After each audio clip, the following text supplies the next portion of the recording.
Organic? What a rip-off! You must be using those cheap imported products, so I'm gonna stop doing business with you. That's the hurtful thing Sarah Brown said, dismissing the flour I produce. She's the heiress of a popular bakery I've been dealing with for a long time. I've had a long-standing relationship with them, but ever since Sarah got involved in its management, things started feeling uncomfortable. With a certain plan in mind, I decided to cut ties and stop doing business with them. My name is Mary Johnson. I'm a 45-year-old farmer, turning 46 this year.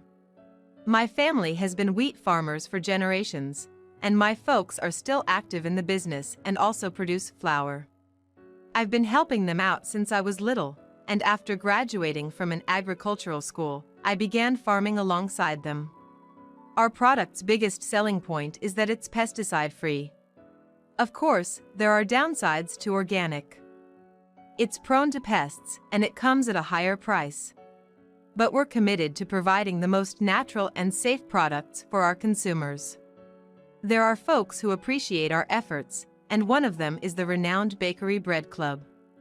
Smith, the head baker of Bread Club, is really particular about his ingredients.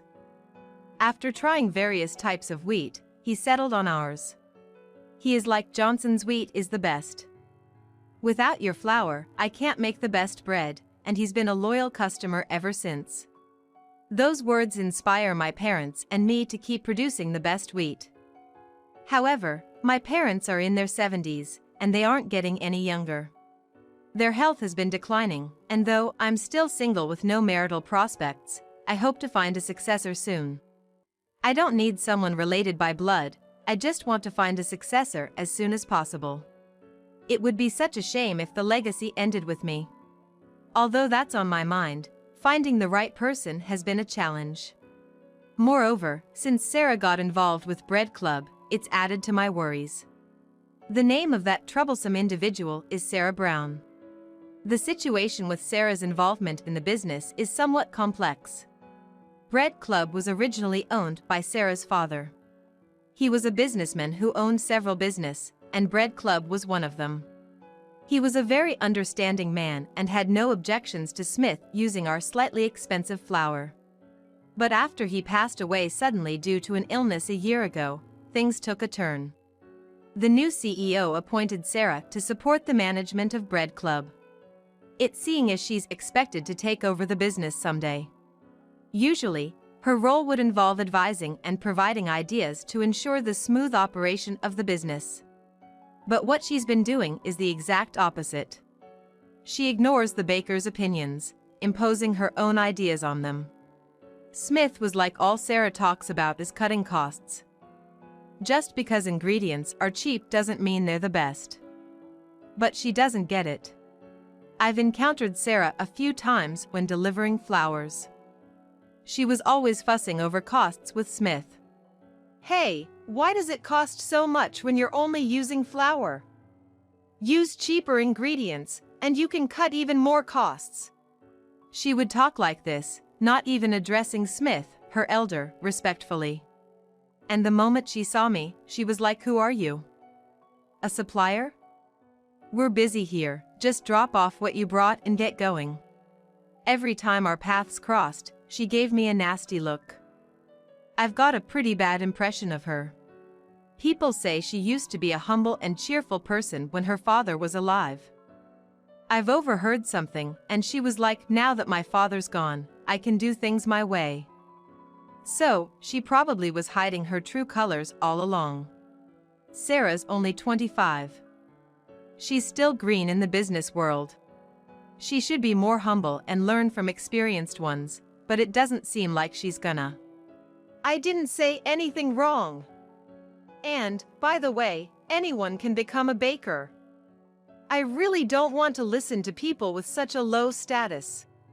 It seems she's shouting about these things at Bread Club, and the bakers, including Smith, seem to be in trouble. By the way, due to Sarah's rude behavior, Smith once seriously warned her. We are a renowned bakery and have lots of regulars. We can't just use cheap ingredients. If we're charging high prices, we need to serve high-quality breads, That's why we have to be picky about our ingredients. However, after hearing this, Sarah got even angrier. Customers can't really tell the difference in flavors. If you serve them something average and claim it's renowned, they're gonna say it's delicious. Sarah's condescending comments about the customers made Smith extremely angry, leading to a heated argument between the two. When I heard this story from Smith, I was like, how about we try to have Sarah removed from her position at Bread Club? But Smith just looked hesitant. If only it were that easy. Right now, Sarah is very much liked by the CEO and board members. They believe she will eventually get the hang of the job and that there's no problem. It seems that Sarah has a knack for buttering up those above her. She must be thinking of how to make her way in the world. I realized she's quite the formidable opponent. Today, when I went to deliver to Bread Club, something was amiss.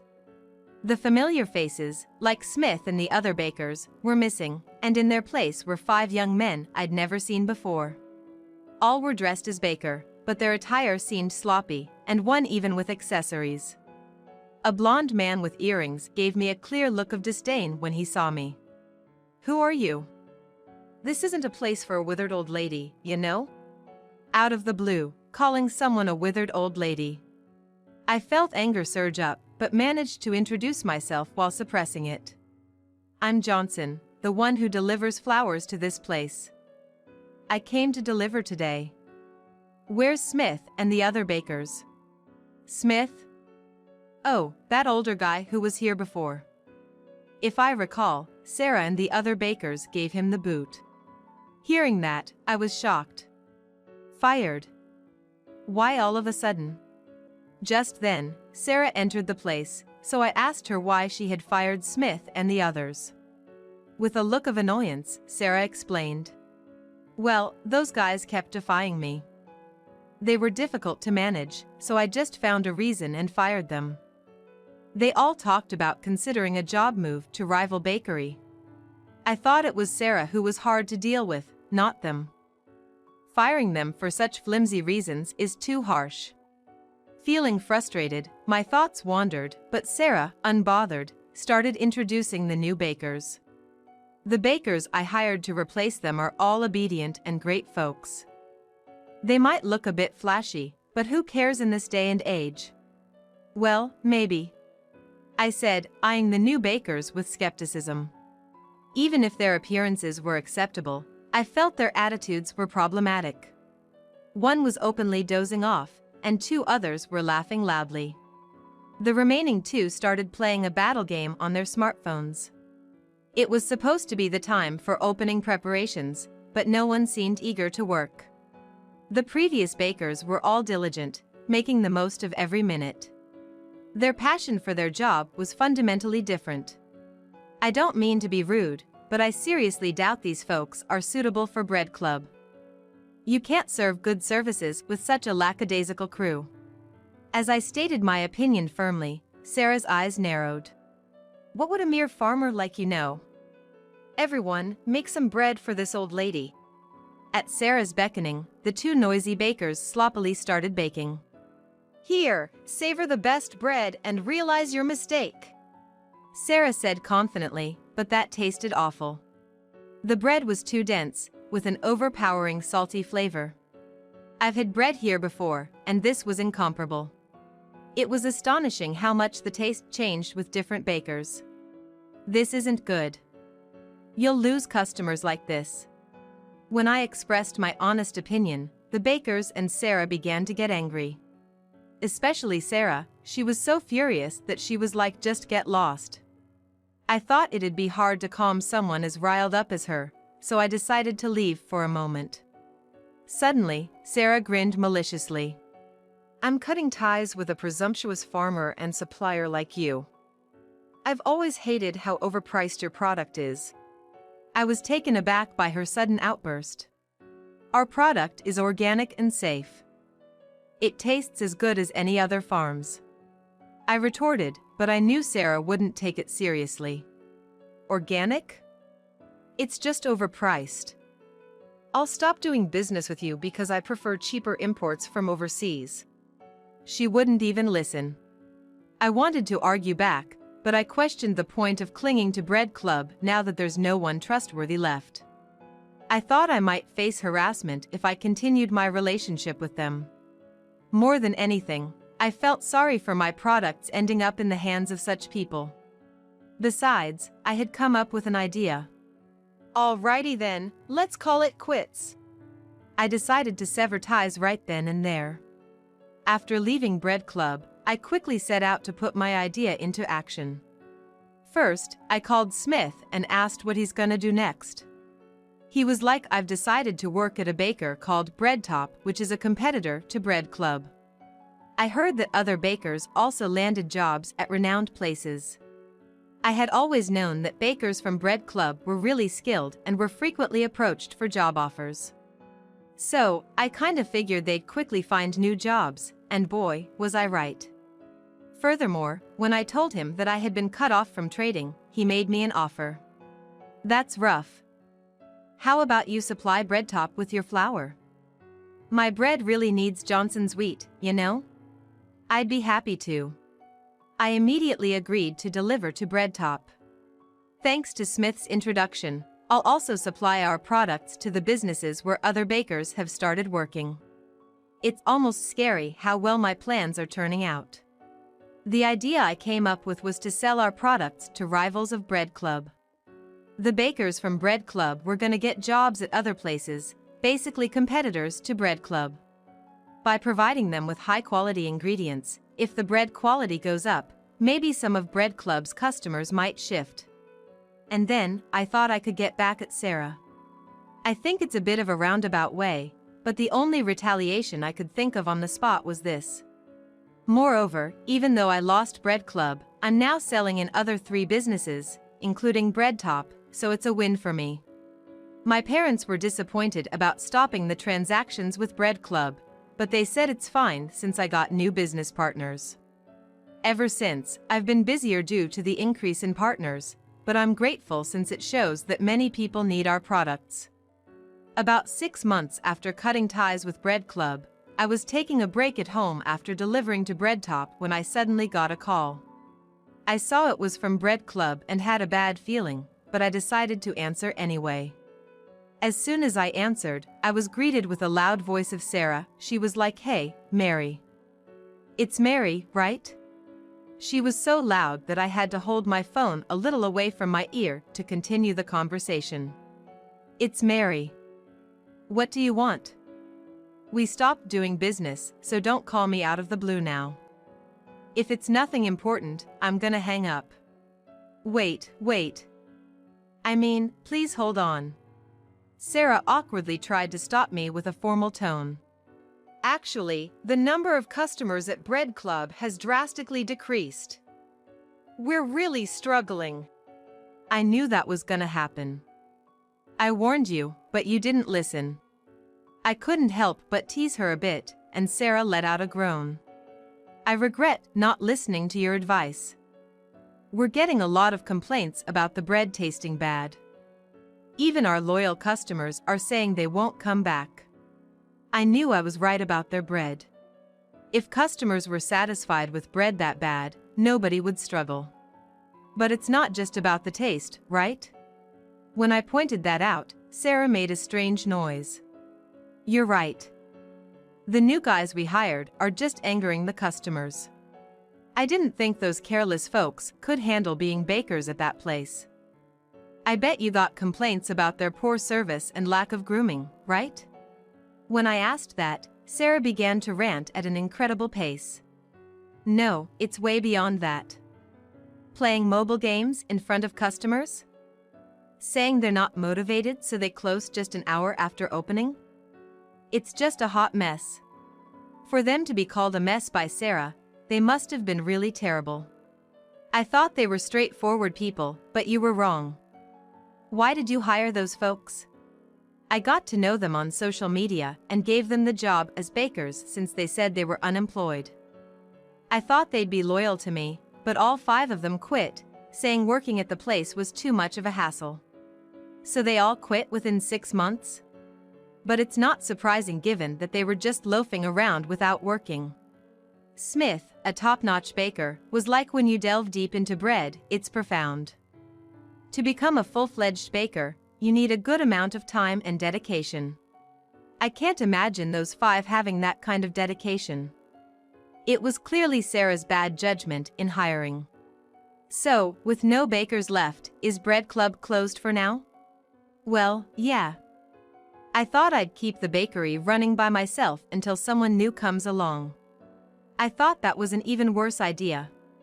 Given Sarah, who's just as bad if not worse than those 5, there's no way she can manage the bakery. Hasn't the feedback from the customers gotten even worse? When I asked that, Sarah vehemently agreed. Exactly. There were tons of complaints that the tasted even worse and that we should stop looking down on customers. I can't imagine you being good at customer service. For instance, you've been looking down your customers the whole time. Maybe that condescending attitude was evident in the bakery too? When I asked that, Sarah fell silent. She probably couldn't find any words to rebut. Thank you for the update. If there's nothing more to discuss, I'll leave now. I was about to hang up the phone when Sarah was like, hey, hold on. Please wait. We haven't gotten to the main point yet. I was wondering if you could sell your flowers to us. It's pretty audacious to want to restart our business under these circumstances. My answer is obviously no. Of course not. Bread Club isn't trustworthy anymore. I can't possibly send my precious products to such a place. Please reconsider. My future is at stake here. Sarah's voice cracked with desperation. Because I completely messed up with Bread Club, the executives have a really bad impression of me. They even told me I'd be out on my ear if I don't turn things around for Bread Club. Looks like the company's executives finally caught on to Sarah's true colors. I could see a future where Sarah gets the boot. You were thinking of using my wheat to enhance the quality of the bread and win back the customer's trust, weren't ya? But I have absolutely no intention of helping you out. Oh, you've got everything figured out. I thought using better ingredients would improve the bread's quality. Please, I beg you for your help. Sarah's voice was choked with tears, but I still wasn't moved to help. Lost trust isn't easily regained. Goodbye. With that, I hung up and blocked Bread Club's number. Shortly after, I got a call from Sarah's personal cell, but I blocked that too. I didn't receive any more calls, making it seem like the matter was settled. However, half a year later, Sarah suddenly showed up again. While I was working in a farm, someone was like, hello. Their skin was rough and their hair was all messy, and they were wearing a cheap-looking suit. They looked like a down-on-their-luck ghost, so much so that I couldn't help but scream in surprise. What do you want? Why did you suddenly show up? I ain't doing business with you. As I said that, Sarah shook her head. I didn't come here to do business today. I've been fired and I'm not in a position to do any transactions anymore. So, Bread Club couldn't recover after all? Sarah nodded slowly. Bread Club had to close down due to severe financial troubles. And with that, I lost my job and am currently looking for a new one. You're not gonna say you want to work here, are you? But that was precisely Sarah's intention. I'll do any chores, please hire me. I've changed, I promise. Even though she said she had changed, I couldn't forget how arrogant Sarah used to be. I can't trust you now, especially after everything. Why are you even coming to me? At first, I thought I'd get a regular job. But nothing worked out, and now I'm trying to find work through people I know. I wish she wouldn't count me among those she could rely on. You are a CEO's daughter, there must be better connections for you. Please rely on them.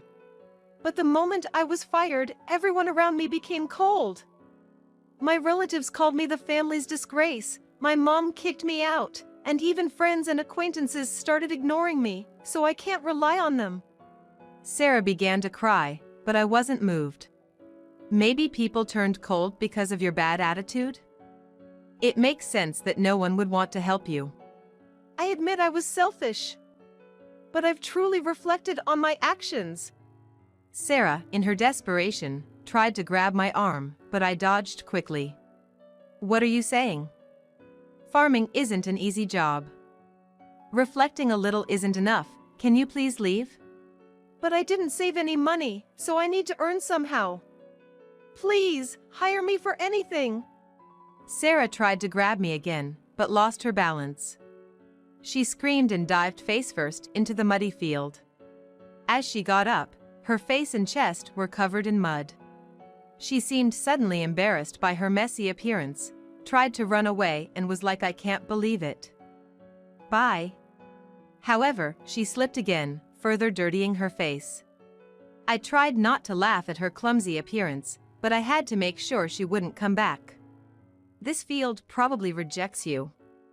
Just give up on being a farmer, you're not cut out for it. No way.